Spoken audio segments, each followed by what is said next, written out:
இனிமையான இந்த காலை வேளையிலே ஆண்டவராகிய இயேசு கிறிஸ்து நாமத்திலே நான் உங்களை வாழ்த்துகிறேன். சந்திப்பதில் மகிழ்ச்சி அடைகிறேன். இன்றைக்கும் கர்த்தர் கொடுக்கிற ஆலோசனை நீதிமொழிகள் புஸ்தகத்தில் 28ஆம் அதிகாரத்தில் 20வது வசனம். உண்மையுள்ள மனுஷன் பரிபூர்ண ஆசீர்வாதங்களை பெறுவான், ஐஸ்வர்யனாவதற்கு தீ விரிக்கிறவனோ ஆக்கினைக்கு தப்பான். எனக்கு பிரியமானவர், ஆங்கிலத்தில் a faithful man will be richly blessed, but one who is eager to be rich will not go unpunished. இன்றைக்கு உண்மை என்பது நாம் காண்பதற்கு மிக அரிதாக இருக்கிறது. பாருங்கள், உண்மை உள்ள மனுஷன் என்று சொன்னால் ஆண்டவருடைய வார்த்தை தான் சத்தியம், அதுதான் ட்ரூத்ஸ். சத்திய வேதாகமும் சத்திய வேதம். ஆண்டவர் சொன்னார், சத்தியத்தையும் அறிவிகள், அது உங்களை விடுதலையாக்கும். அங்கே இருக்கிற பாவ பழக்க வழக்கங்கள், அக்கிரமங்கள், அநியாயங்கள், பொய்களை எல்லாம் எடுத்து போட்டு நம்மை உண்மை உள்ள மனுஷனாய் மாற்றுகிறது தேவனுடைய வார்த்தை. தேவனுடைய வார்த்தை நமக்குள்ளே வருகிறது போது it makes us a truthful man. It makes us சத்தியம் உள்ளவனாய் நம்ம மாற்றுகிறது. பாருங்கள், அது அதன்படி நடக்கிறது தான் மிக முக்கியம். ஸோ உண்மை உள்ள மனுஷனாய் நாம் வாழ்கிறோம் என்று சொன்னால் நம்முடைய ஆசீர்வாதங்கள் பரிபூர்ணமாக இருக்கிறது. ஹோல்னஸ், ஃபுல்னஸ், முழுமையாய் கிடைக்கிறது.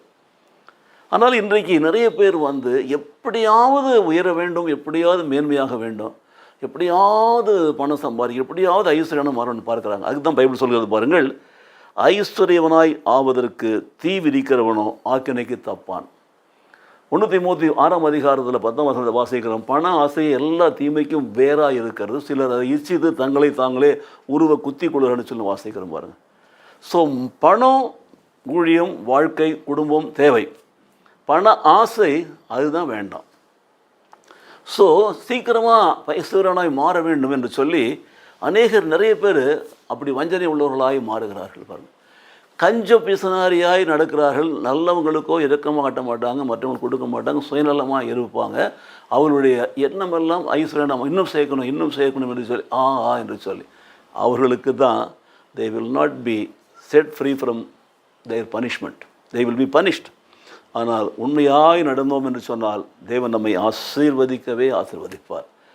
இந்த அருமையான வசனத்தை நாம் ஒவ்வொரு நாளும் கடைபிடிப்போம். நாம் உண்மை உள்ளவர்களாக இருப்போம். உண்மை உள்ளவன் பரிபூர்ண ஆசீர்வாதங்களை பெற்றுக்கொள்ளுவான். உண்மை ஜெயிக்கும், உண்மை வெல்லும்.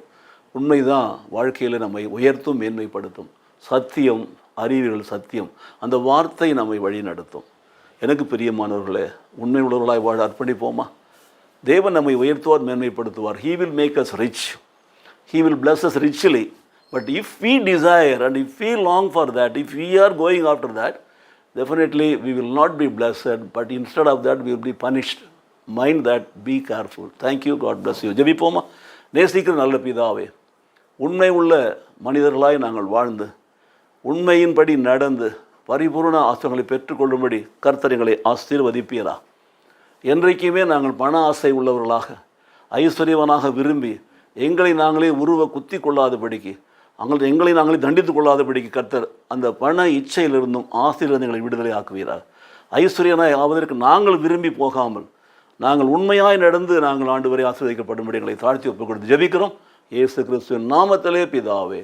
ஆமென், ஆமென்.